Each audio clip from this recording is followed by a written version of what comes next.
Rolex es una de las marcas más lujosas del mundo, valorada hoy en día en alrededor de $8.000 millones. Su historia se remonta a hace un siglo y comenzó con un adolescente huérfano cuya herencia le fue robada. Sin nada más que su determinación de superar su desafío, se escapó de su ciudad natal y se mudó a otro país. Después de algunos años de trabajo, decidió seguir su pasión y abrió un negocio de relojería. No sabía que esta empresa lo llevaría a ser pionero en relojes de pulsera modernos, cambiando toda la industria y creando un imperio de $1.000 millones. Hans Wilsdorf nació en Kumbach, Alemania, el 22 de marzo de 1881, de padres Anna y Johann Daniel Wilsdorf. Era el segundo hijo de 3 hijos. Su familia dirigía un negocio bastante exitoso que heredó de su abuelo, vendiendo artículos de hierro, clasificándolos a ellos en la clase media. Desafortunadamente, su madre enfermó durante los años siguientes y murió en 1892, para empeorar las cosas. Un año después su padre también fallecería, dejando a Hans huérfano a la edad de 12 años. Ahora bajo la custodia de los hermanos de su madre, su tío inmediatamente decidió vender el negocio de su familia y usó parte del dinero para su educación, colocándolos a los 3 en un internado prestigioso llamado Ernestinum Coburg en Baviera, Alemania. Hans odió esta decisión desde el principio y se deprimió. Mientras vivía en la nueva ciudad, Hans era visto como un extraño y a menudo otros niños se burlaban de él debido a su religión. Para superar su difícil infancia, decidió centrarse en la escuela. A medida que crecía, comprendió que, aunque no le gustaba la decisión de sus tíos, se convirtió en un factor importante para su éxito. Nuestros tíos no eran indiferentes a nuestro destino. Sin embargo, la forma en que me hicieron autosuficiente desde muy temprano en mi vida, me hizo adquirir el hábito de cuidar mis posesiones y mirar hacia atrás. Creo que a esto se debe gran parte de mi éxito. Hans disfrutó leyendo libros y se convirtió en un estudiante bastante brillante en la escuela. Las materias en las que se destacó más fueron matemáticas e idiomas, donde aprendió francés e inglés. Siempre tuvo curiosidad por viajar y sabía que los idiomas serían muy útil, lo que eventualmente jugaría un papel importante en su carrera. Durante la escuela, se hizo amigo del niño suizo que le contaría historias de su lugar de nacimiento en Les Chaux-de-Fonds, una ciudad ubicada en Suiza que era bien conocida por su larga historia en la industria relojera, y Hans quedó muy intrigado por el lugar. Un día Hans se cansó de su forma de vida y dejó el internado en Alemania para mudarse a Ginebra, Suiza. A la edad de 19 años consiguió un trabajo como aprendiz en una empresa internacional exportadora de perlas. Esta empresa compraba perlas de varios mercados y las clasificaba y empaquetaba para venderlas a joyeros. Se dio cuenta de que la empresa en realidad no estaba creando nada, pero todavía estaba obteniendo grandes ganancias. Allí se sumergió para aprender sus tácticas comerciales y estaba obteniendo buen dinero para su edad. Un día Hans recibió una carta de un amigo que le ofrecía un trabajo en una empresa llamada Kuno Corten. Kuno Corten era una de las mayores empresas de relojería de alta calidad en ese momento y exportaba alrededor de 1 millón de francos suizos en relojes de bolsillo cada año. Ellos también producían algunos de sus propios relojes desde cero. Esta conocida empresa tenía su sede en Les Chaux-de-Fonds, lugar al que siempre quiso ir. Aunque la empresa en la que ya trabajaba era más beneficiosa para él, su curiosidad por el lugar y por el negocio de los relojes eran más fuertes, por lo que en 1900 se mudó a Les Chaux-de-Fonds para trabajar en esta empresa. Fue contratado como corresponsal y empleado en inglés gracias a su capacidad para escribir y leer en inglés, que aprendió a la escuela, y le pagaban con un salario mensual de 80 francos suizos. También era responsable de darle cuerda a cientos de relojes de bolsillo cada día y de verificar su exactitud. Adquirió un enorme conocimiento de la relojería y obtuvo un gran conocimiento sobre cómo se producían todo tipo de relojes. Independientemente de su época, se vio interrumpido. Tuvo que regresar a Alemania y servir en el ejército después de solo 2 años en Kuno Corten. Después de su servicio a los 22 años se mudó a Londres, Inglaterra, para trabajar para otra empresa de relojes de alta calidad. Allí fue responsable de un papel más importante y ahora estaba a cargo de aumentar sus ventas. Durante los 2 años que permaneció allí, logró encontrar más clientes para la empresa y aumentó sus ventas con el tiempo. Para entonces ya estaba pensando en construir su propio negocio de relojes y estaba aprendiendo todo lo que pudo para ampliar sus conocimientos en su futuro negocio. Durante esos años también conoció a su futura esposa, Florence Frances McCarthy, y se casaría poco después. Un día, Hans estaba sentado afuera con su cuñado mucho mayor, Alfred James Davis, y hablaba sobre la vida y los planes para su futuro. Hans le dijo que se sentía lo suficientemente seguro como para abrir su propio negocio de relojes, pero que solo necesitaba algo de capital. Alfred tenía el dinero y sabía lo apasionado que era Hans por los relojes. A pesar de ser muy joven, se arriesgó sobre el alemán y le dijo que lo iba a ayudar en su negocio y que estaba listo para invertir su dinero. Se dieron la mano y en 1905 fundaron Welsdorf and Davis Limited, que eventualmente se convertiría en Rolex unos años más tarde. Se asociaron con una empresa de relojes suiza llamada Hermann Egler que tenía su sede en Suiza y comenzó a importar movimientos del país suizo a Inglaterra colocándolos en cajas de relojes. También abrieron una oficina en Viena, Suiza para favorecer su asociación allí. Poco después se especializaron en la distribución de relojes a precios asequibles. A pesar de que Hans era un amante de los relojes, había una cosa importante que le parecía desfavorable acerca de la industria relojera: los relojes de bolsillo. En ese momento, los relojes de pulsera eran usados principalmente por mujeres como joyas y algunos los menospreciaban. La razón era que no se encontraban bien precisos en ese momento. Estos relojes eran mucho más pequeños que los relojes de bolsillo y consistían en movimientos más pequeños que regularmente hacían que el reloj fuera más rápido o más lento debido a pequeños detalles en los movimientos. Esta fue la razón principal por la que los relojes de bolsillo eran más populares en ese momento.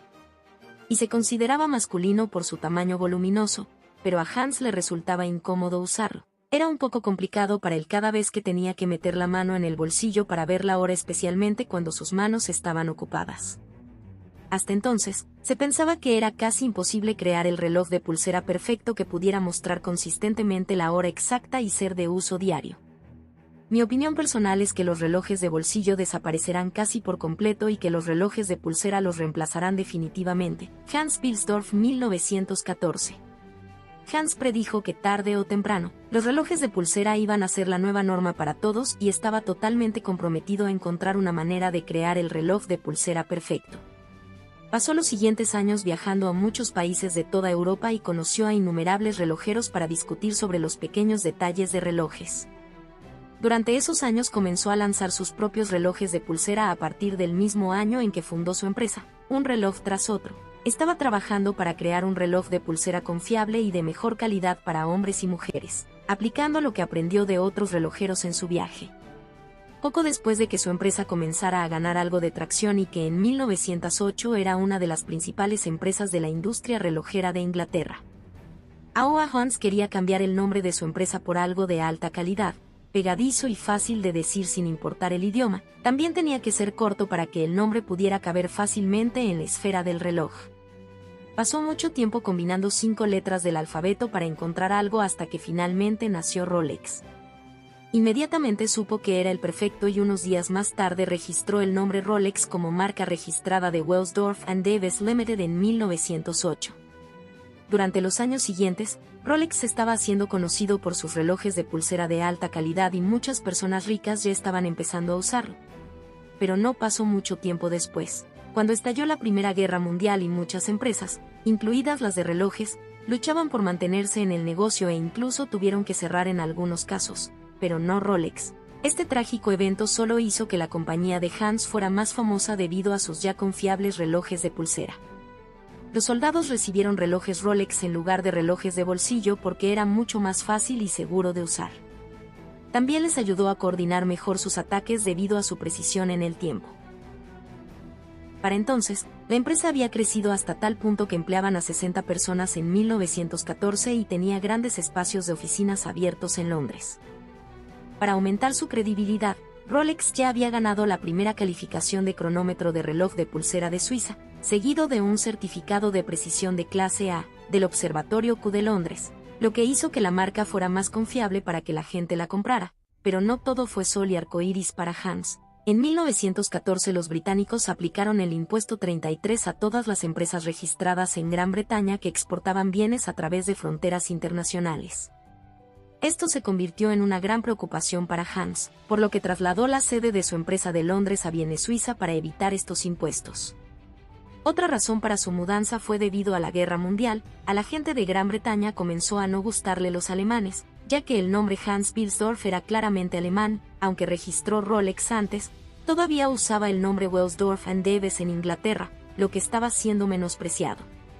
Esto también lo llevó a cambiar completamente el nombre de su empresa de Welsdorf and Davis Limited, a Rolex Watch Corporation Limited en 1915. Años más tarde, Hans también registraría el famoso logotipo de la corona de 5 estrellas de Rolex, que se implementó a partir de entonces en la esfera del reloj. En 1919, la corporación de relojes Rolex trasladó su oficina principal de Viena a Ginebra, donde todavía se encuentra hoy en día. A partir de ahora, la empresa se centró en fabricar los movimientos del reloj en Viena y los transportaría a Ginebra, donde verificaban cuidadosamente que los movimientos fueran precisos y los terminaban con su diseño de alta calidad y el lanzamiento de sus productos. Es aquí en Ginebra donde Hans haría todo lo posible con su equipo para mejorar la innovación técnica del reloj de pulsera. Debemos lograr que la caja del reloj sea tan ajustada que nuestros movimientos estén permanentemente garantizados contra daños causados mediante el polvo, la transpiración, el agua, el calor y el frío. Solo entonces se asegurará la precisión perfecta del reloj Rolex.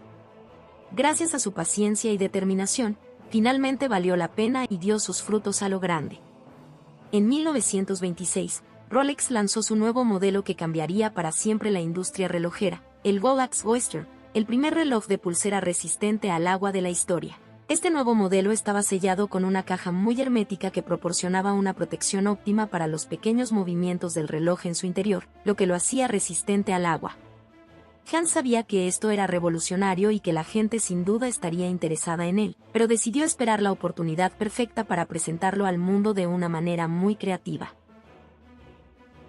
En 1927 Hans escuchó acerca de una mujer de Londres llamada Mercedes Glusa que afirmaba ser capaz de cruzar a nado el Canal de la Mancha, una masa de agua de 20,5 millas que separaba a Inglaterra de Francia. La gente no le creyó, así que se dispuso a hacerlo de nuevo frente a miles de personas a pesar de que la temperatura del agua era mucho más fría.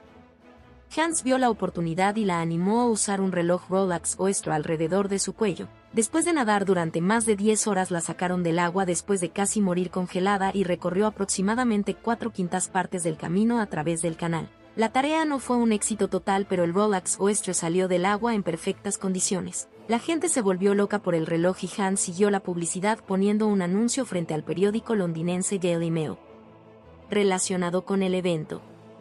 Este es el punto donde Rolex saltó a la fama internacional como un reloj revolucionario. Para aumentar la expectación, Hans también comercializó su Rolex Oyster dentro de peceras con peces reales en la exhibición de velas de cada concesionario Rolex para que la gente los viera cuando pasaban. Esta genial estrategia funcionó sorprendentemente y la gente se enganchó a los productos. Ahora, Hans decidió hacer mucha publicidad en Rolex, por lo que en 1928 trabajó con la mejor modelo británica de la época, Evelyn Leigh, para promocionar sus relojes. Y por supuesto había fotos de ella usando su reloj de pulsera dentro de una pecera. La publicidad no paró ahí. En 1933 se volvieron a ver Rolex Oyster en el periódico, relacionadas con un vuelo sobre el monte Everest en el que los miembros de la tripulación que llevaban sus Rolex quedaron muy satisfechos al ver que después del vuelo, sus relojes seguían funcionando al 100%. Otro ejemplo fue cuando el famoso conductor Malcolm Campbell estableció un récord de velocidad al conducir alrededor de 300 millas por hora con su Rolex en 1935. Hans le pidió permiso para publicitarlo y Malcolm lo aceptó negándose a cobrar. En ese momento la gente empezó a percibir a Rolex no solo como un reloj diseñado de alta calidad, sino también como un reloj de pulsera técnico, confiable y fiable que cualquiera puede usar en el uso diario. Solo se necesita un gran marketing para que una empresa tenga éxito. Durante estos tiempos, Rolex continuó fascinando a la gente cuando presentó su modelo actualizado, el Rolex Oyster Perpetual en 1931, que fue el primer reloj de pulsera resistente al agua y de cuerda automática. Su modelo anterior, el Rolex Oyster, fue un gran logro, pero el desafío era que todavía tenías que darle cuerda manualmente al reloj, lo que lo hacía más difícil debido a su caja apretada. Había que desenroscar la corona de ostras primero, darle cuerda y luego volver a atornillarla. Crear este reloj automático fue un sueño que durante siglos la gente intentó perfeccionarlo, pero ninguno tuvo éxito. Entre 1934 y 1940, Hans también produjo algunos relojes de alta calidad fuera de la firma Rolex y los registró con su propio nombre, pero se suspendió debido al odio que los mercados francés, británico y estadounidense tenían hacia Alemania. Incluso con todos sus logros, Hans a veces luchaba por abrirse camino en el mercado y tuvo que esforzarse el doble para crear una empresa exitosa debido a su nombre alemán. Cuando estalló la Segunda Guerra Mundial, Rolex sufrió un duro golpe. Se volvió difícil y costoso exportar productos fuera de Suiza a otros grandes mercados de Europa. Hans estaba frustrado con la situación, y para sumar a su mala suerte, otra tragedia lo siguió. Su esposa falleció en 1944. Para conmemorar a su esposa, estableció la Fundación Wilsdorf, una organización benéfica para causas sociales. Algo para mencionar: poco antes de la muerte de Hans, transfirió el 100% de la propiedad de Rolex a la Fundación Wilsdorf, que todavía posee y controla Rolex hasta el día de hoy, por lo que Rolex nunca saldrá a bolsa ni se venderá ni pagará ningún impuesto porque es esencialmente una organización benéfica. Tan pronto como terminó la Segunda Guerra Mundial, Rolex comenzó a despegar y a crecer enormemente.